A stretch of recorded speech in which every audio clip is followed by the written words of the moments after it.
Magandang umaga, magandang hapon, magandang gabi, magandang tanghali sa inyong lahat mga ka-travel. Dito po ulit tayo at pag-uusapan po natin ng isang mainit na issue na kalalabas lamang sa oven. So, hintayin po ninyo. Katapos lang po ng isang introduction, tayo po yung mag-umpisa.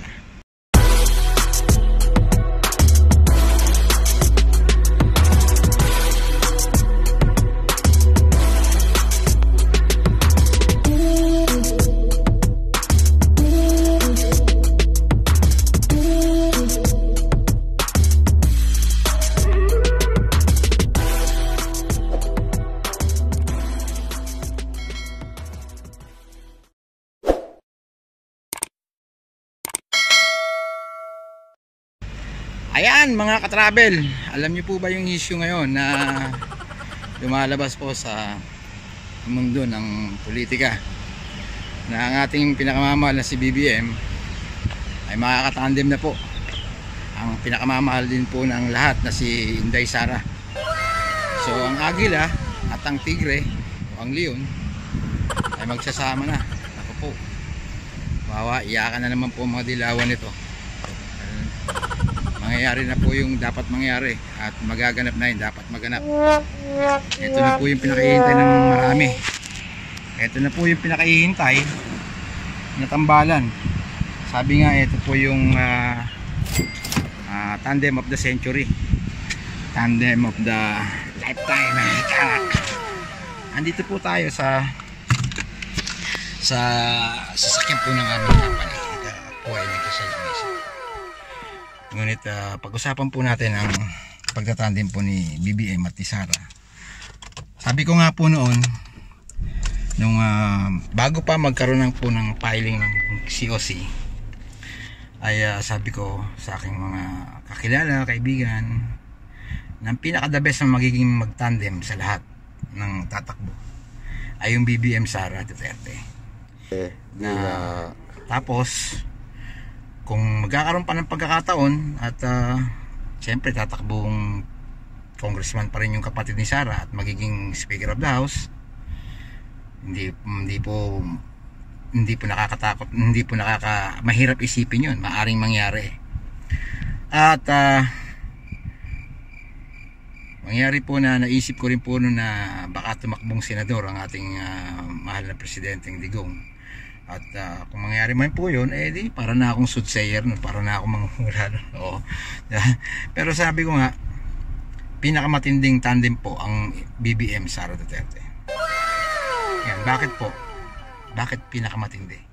Unang-una, ang BBM, hindi man po lahat ng buong norte, but 90%, meron man po mangilan-ngilan, no? 90 to 95%, BBM po yan, mga Marcos po yan. Tapos Mindanao po si Sara. Pag pinagsaman po yung Luz Minda, si Luz Minda, grabe. Tapos meron pong tutulong sa kanilang Cebu, sa Visayas. Sabi nga nila, ito na po siguro yung pinaka-lopsided, pinaka-one-sided election na mangyayari po sa kasaysayan ng Pilipinas. Na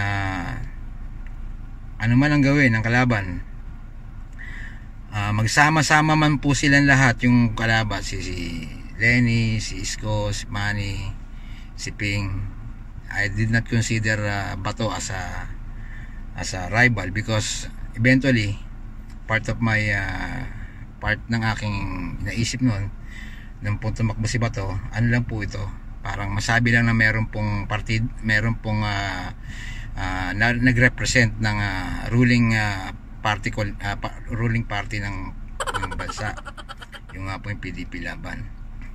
But eventually, dahil nga po si BBM ay Marcos, ay KBL, at si Inday Sara ay meron po siya sariling hukbong ng pagbabago, pwede po silang i-cater ng PDP Laban as a guest candidate, as sabi nating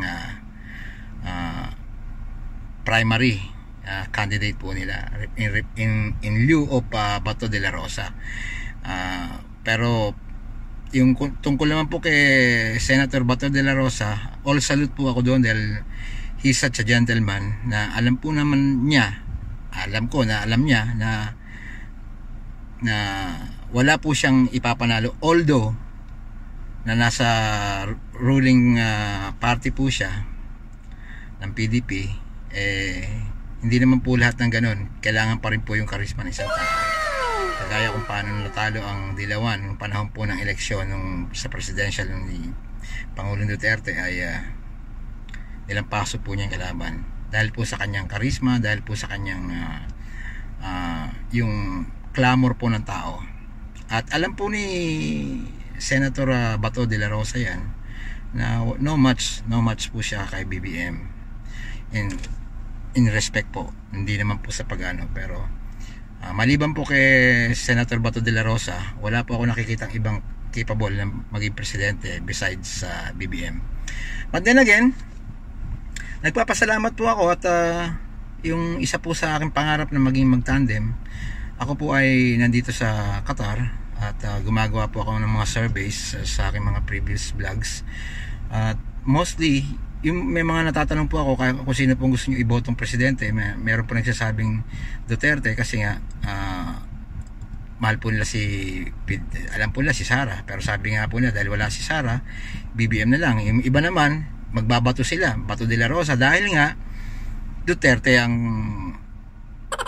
nag-udyok po nun. Pero eventually sabi ko nga, ang realidad po niyan ay tinitingnan lang ng BBM at ng Duterte yung present atmosphere po ng kalagayan ng mga botante. At nakita po nila kung paano po yung mga kabataan, yung mga millennials kung tawagin po natin, ay nabuksan ng isipan, nabuksan na po yung kanilang nabasag na yung kanilang pagkakakulong po nila sa box noon, at nalaman na po nila natutunan na. Ako nga po tuwang-tuwa sa mga kabataan, lalo na po yung mga tiktokers na talagang dumidepensa po kay BBM. Talagang natutuwa lang ako sa mga tao kasi sabi bayaran daw, binigyan daw ng Lamborghini, binigyan daw ng 100,000 pesos. Alam niyo, sa totoo lang, kahit man po ako, wala akong kilalang politicians na nakakakilala. May kilala akong politicians pero hindi nila ako kilala. Even BBM doesn't know me that I exist. But bakit ko ginagawa ito? Pilipino ako. Lumaki ako sa Pilipinas nang nakita ko na po yung ilang presidente, Marcos, Cory, Fidel Ramos, Gloria Macapagal Arroyo, Erap, si Pinoy, si Duterte, at ngayon magkakaroon ng pangwalong eleksyon, pangwalong presidente.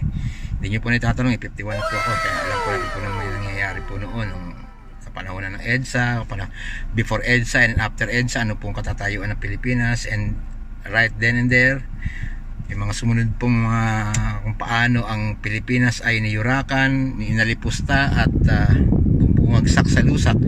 Bakit ko po sinabi sapagkat isa pa ako sa mga witness. Hindi naman po sa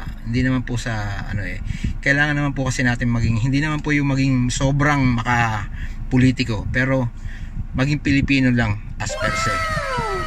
Nakita ko kung paano ang Pilipinas ay bumalik sa dati po niyang level ng yung confidence nung pong naging si presidente na po natin si Tatay Digong.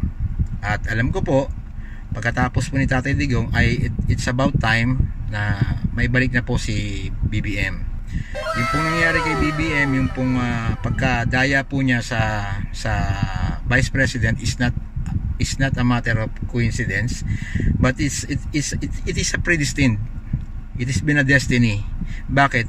Sa palagay niyo ba kung halimbawa nanalo siyang presidente, may pagkakataon ng mga Dilawan na siraan siya, ganyan. Mawawalan po ng effect.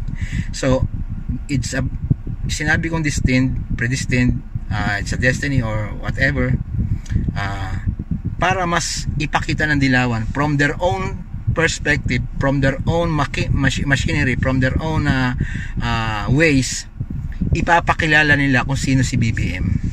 Sino ba talaga ang nagpakilala kay BBM for the last 6 years? Di ba? Ang nagpakilala po kay BBM ay yung mga dilawan, sila Leni Robredo, Rappler. Bakit po? Ipinakita nila kung gaano ka-honest si Marcos. From the election itself up to the end of this petition of this wide cheating in the previous presidential and vice presidential election. Ipinakita lamang po sa tao kung gaano po kaedukado, kung gaano po ang antas ng pag-aaral o na antas ng pagkilala ni BBM sa batas ng Pilipinas. Hindi po siya nagpadalos-dalos, ginamit po niya ang due process, lahat. Naghintay po siya at nung nakita niya may naglabasan ng mga ebidensya, ngunit hindi niya na po pinag-push yun. Dahil alam niya, it's about high time na mas makilala ng tao kung sino yung dapat at yung hindi dapat. Kagaya nga na sabi ko, no, predestined po na hindi po manalo si BBM. Mananalo na dinaya, kaya natalo. Yan. So madaling sabi, nangyari po yung dapat mangyari na yon para mas makilala ng tao, para makita to ng kabataan. Kasi before ng election, ang mga kabataan silyado pa rin eh. Yung mga TikTokers na yun, yung mga nagdedepensa kay BBM, silyado pa rin sila sa dilawan nun. They believe and they still believe that the Marcoses are what they ought to know before. But because of these dilawans, what they did is they opened up the minds, the curiosity of these millennials to look into matters, yung deeper things, not on the context of the dilawans, but to the context of the history itself. They talk to their lolas, lolos, aunties, titas, titos, and compare what these dilawans are saying and what their relatives or the old ones are saying. So sabi ko nga, the most effective means of believing is from the horse mouth itself. It's not on the textbook. It's not on what is printed, but what you hear directly from the horse mouth, sabi nga nila. So sabi ko nga, etong mga kabataan na to, kung hindi dahil sa dilawan, hindi makikilala ng ganito kalakas si BBM. Malakas si BBM, pero unfortunately for the dilawans, they are the one who triggered the curiosity to make the curiosity for the millennials to arise or to rose from 0 to 100. Kaya ayun ang ginagawa ng dilawan, ng mga millennials ngayon sa dilawan. They are the millennials are now the one who is depending, di ba? Who is depending, which is, I may say, better, or right? Nakakatuwa lang kapag ang Marcos ang kinukwento, sasabihin nila binabago natin yung history. Sasabihin nila tinutwist nyo yung realidad.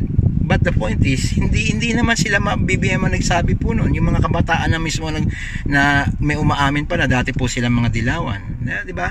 Ang nakakatuwa lang talaga, sino ang kalaban ngayon ng BBM at Sara Duterte? Sino ang pinakamalapit na pwedeng lumaban sa kanila?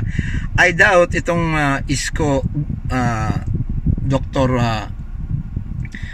Ong tandem, no. Nobody. Doon punta tayo sa BP.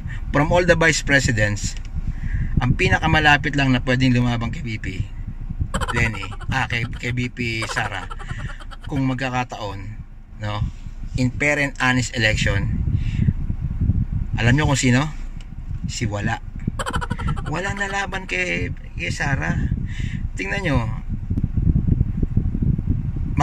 magtsuhin. Kung titingnan natin, naglaban. Sino yung magtsuhin? Si Kiko at si Tito.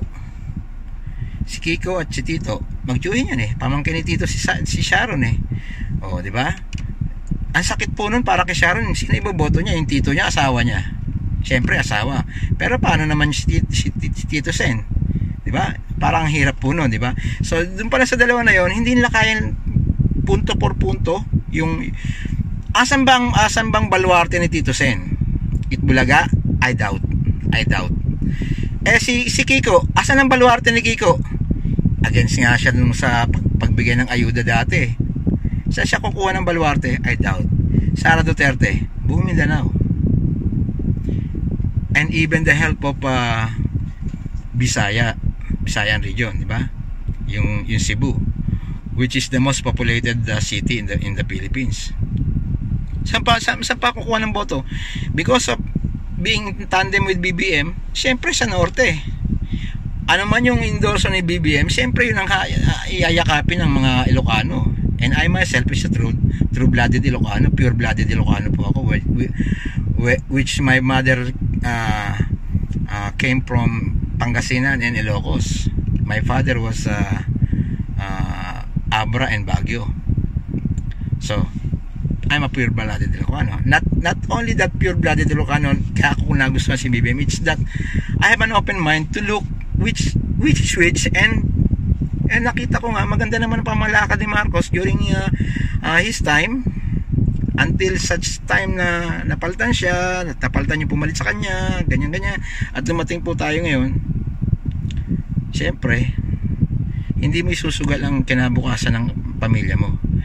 Meron din akong pamilya, meron akong 3 anak, meron akong isang manugang, may isang apo, isang asawa, may 3 kapatid, may maraming pamangkin. Siyempre hindi yung kinabukasan nila sa akin siguro okay na ako eh. I'm already on my prime, and paano naman kinabukasan na mas bata sa akin yung mga anak ko, di ba? Yung mga apo ko, mga pamangkin ko. So I have to choose for a better leader that could lead the Philippines, the 106 million Filipinos in and out the mainland, na kaya niyang ipagtanggol. Alam niyo, sa totoo lang, nung nagkaroon po ng kaso sa Kuwait, yung pong pinatay, na tapos sinabi ni Duterte na bibigyan po nila ng jajang po nila yung pagpunta ng mga OFW sa Kuwait. Hindi po natakot si Digong noon. And siya lamang po nakagawa noon. Cory, Ramos, Gloria, Erap, hindi po nila nagawa yun. Even Pinoy, no? Hindi po nila nagawa yung gano'n, nasabihin lang, hindi tayo magpapadala rito sa bansang to. Tinuldukan yun hanggang sa humingi ng sorry ang Kuwait. Diba? At ganun din ang ginawa na sa Saudi. Alam nyo, sa Qatar nung nagpunta sila rito, saan sabi po ni Duterte, dapat hawak ng mga Pilipino ang kanilang passport. During that time, nung nangyari po yun, nung sinabi po yun, kinuha na po namin yung passport namin sa aming mga employer. Kinuha po namin. At hindi po sila nakaangal. Bakit? It's high time na nung dumating po nung si Duterte, si Tatay Digong, na nagawa po niya yon. At kung titingnan po natin kanino po ini-emulate ni Tatay Digong yung kanyang leadership, siya na mismo, from the horse mouth itself, ginagaya niya lamang po yung ginawa nila kay Apo Marcos noon. So madaling sabi, yung pong lineage ni Marcos, which is the nearest had been Bongbong himself, and Duterte's lineage is Sara herself. Pagsasamahin mo yung dalawang great leaders ng bansang Pilipinas, sabihin na natin previous, kasi it's about time na si Tatay Digong ay bababa na rin, na meron po silang mga dugo na tatakbo in lieu of them, in replace of their successes, na ipagpapatuloy po yung ginawa ng kanilang mga magulang. Nagkaroon na po ng Aquino, magulang at anak. Ano nangyari? Wala. Nagkaroon ng Macapagal, tatay at anak. Wala. Maraming na nagtry, no? Maraming na nagtry, pero I think this will be high time that yung dalawang presidente pagsasabayin ang kanilang anak na uupo. 2 of the highest position in the land, being the president and the vice president. Hindi ko pag-uusapan ngayon yung tungkol sa iba't ibang issue. Pag-uusapan ko lang yung sobrang kagalakan ko na si BBM, ang kanya magiging katandem ay si Sara, si Inday Sara. Tingnan ninyo si BBM, which is a nationalista, ay KBL ang kanyang dinala para mas madali pong i-adapt ng ibang, alam yun, i-adapt ng PDP Laban just in case. At hindi lamang po yun, yung partido po ni dating Gloria Macapagal Arroyo, yung pong Lakas NUCD, I think they are also rooting for Sara. No, kung mangyayari man po yun, na halos karamihan ng mga malalaking grupo ay magsasanib puwersa, kumbaga para mong sinabing nagbanggaan po yung tren at saka yung trailer. Sino po kaya masisira? Naniniwala ko yung tren doon patuloy pa rin tatakbo yan at warak na po yung trailer. So yun lamang po, at ating pong ipanalangin na hindi po sana magkaroon ng ng mga madudugong pangyayari sa mga darating pang araw, na pagkatapos po ng nitong undas ay masasabi na po natin na nagpe-prepare na po sila, bagamat marami na po ang nagkaroon po ng provincial tour sa mga presidentiables. Isa lamang po ang may sasuggest ko pa rin, na wag bawasan po yung siraan, ipakita lamang po yung normal at kaya mo ilatag sa mamamayang Pilipino. Tama na po yung, kasi sa akin lang, pag sinira mo isang tao, ikaw na mismo ang nagbebenta sa kanya. Ibig sabihin ikaw ang nagpapataas ng kanyang status quo. So madaling sabi, kung anong kaya mo, yun na lang ipakilala mo. Huwag mong ipakilala yung kasiraan ng iba, dahil mas makikita pa yung kaya niyang gawin eh. Marami pala siyang kayang gawin, ganun. So sa akin lang, itigil na muna yung siraan. Kabutihan, pakita po, meron pa po kayong ilang buwan, November, December, January, February, March, meron kayong 5 buwan para ipakita po yung kapasidad na kaya nyong i-lead ang Pilipinas, hindi sa pamagitan ng paninira, hindi sa pamagitan ng enjoy life, love lang, walang away, no? Hanggang sa dumating po yung eleksyon. At yung sa mga supporters like nila, nakakalungkot nga lang, although sinabi nga hindi ako maglalabas ng issue, nakakalungkot lang si Bishop Villegas na nagsabi na okay lang yung sinabi ni Lenny na tanggapin yung bayad. Nakakalungkot lang kasi dapat yung simbahan, yung mga tingnan nyo, yung mga kapulisan, yung mga kasundaluhan, at yung simbahan, yan po yung tatlong ahensya na hindi po dapat makialam sa politika, kasi sila po yung masisilipan po sila ng hindi magandang honor, hindi po magandang dangal. Unang-una sa simbahan. Bakit? Ang simbahan ang naghahayag ng katotohanan, ng pagtunay na pag-ibig, tunay na pagpapatawad, at dapat makitaan sila ng konkretong larawan ng pagpapatawad o konkretong larawan ng pagmamahal. Tapos sasabihin mo yung mga bagay na yun na tinatangkilik mo yung mali, tinatangkilik mo yung baluktot, yung bang tuwid ibabaluktutin at ang tuwid ay ang baluktot ay tutuwirin. Parang hindi po yata tama yun sa doktrina ng isang simbahan. Maging anong simbahan ka man, nire-respeto ko po yan. Maging sabi natin Katoliko ka man, Muslim ka man, born again ka man, Iglesia ka man, Sabatista ka man, Jehovah's Witnesses ka man, lahat po tayo, pare-pares po tayong tao. Meron po tayong kanya-kanyang standard o guhit ng ating sinusundan. Pero isa lamang po, bilang Pilipino, wala pong reliyon. Tanggalin po natin. Huwag po natin gamitin yung pagiging pari natin. Paano na lang, di ba? Paano na lang? Kung halimbawa magiging ang issue ng eleksyon sa Pilipinas ay hati-hati na lang. Lahat ng iglesia ganito na lang, o lahat ng Katoliko ganito na lang. Naniniwala ako doon masisira ang Katoliko, dahil hindi lahat ng sinasabi ng mga obispo at ng mga matataas na kardinal po natin, hindi nila kayang diktahan ang isipan ng Pilipino, no?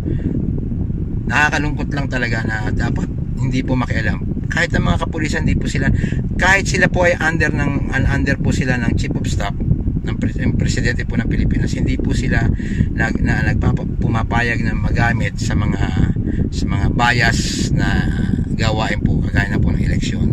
Sundalo, ganun din. Sila po yung magbabantay lamang, bilang neutral po sila. Kaya nga po sa election sila po, hindi ko po alam kung sila po yung unang bumuboto o huling bumuboto, or hindi sila bumuboto. Dahil very new po no? So para sa akin lang, bilang isang pare, bilang isang lingkod ng Diyos, bilang isang sangkap ng tagapaghatid ng katotohanan at pag-ibig at pagpapatawad, tigilan na po natin. Huwag na po natin gamitin po naturingang ginagamit po. Kaya nga ginamit ang pare at ang mga madre sa NAMPREL ang sabi ron, non-partisan, pero yung ginagawa po nila partisan na po yun. So tigilan na po natin, kalimutan na po natin yung mga ganun. So sa mga nakakaintindi, patawarin nyo na lang po sila. Sa mga hindi po nakakaintindi, intindihin nyo na lang po sila. Hindi po nila naiintindihan yung pangyayaring ganun. So ganun po, hanggang sa susunod ko pong vlog. Hayaan po ninyo yung mga may init na hindi man po ako kilala ng mga sa katravel natin Pilipino sa Pilipinas. May marang ilan na rin naman po na nakakilala po sa akin. Hiling ko lang po, share nyo lang po ito para at least yung mga tao na may init ang ulo ay mabawasan ng konti, may masmasan. At gagamitin ko rin po mga YouTube para may paalam yung dapat po nilang malaman, may share po yung dapat na i-share at masabi po yung dapat na masabi. Hanggang sa muli, ito po ang inyong katravel, Marco, na nagsasabing mag-ingat po ang bawat isa, enjoy life at keep safe everyone. Mega shoutout sa inyo lahat. Sa lahat po ng mga nanonood, salamat po sa inyong suporta. Ingat po, God bless.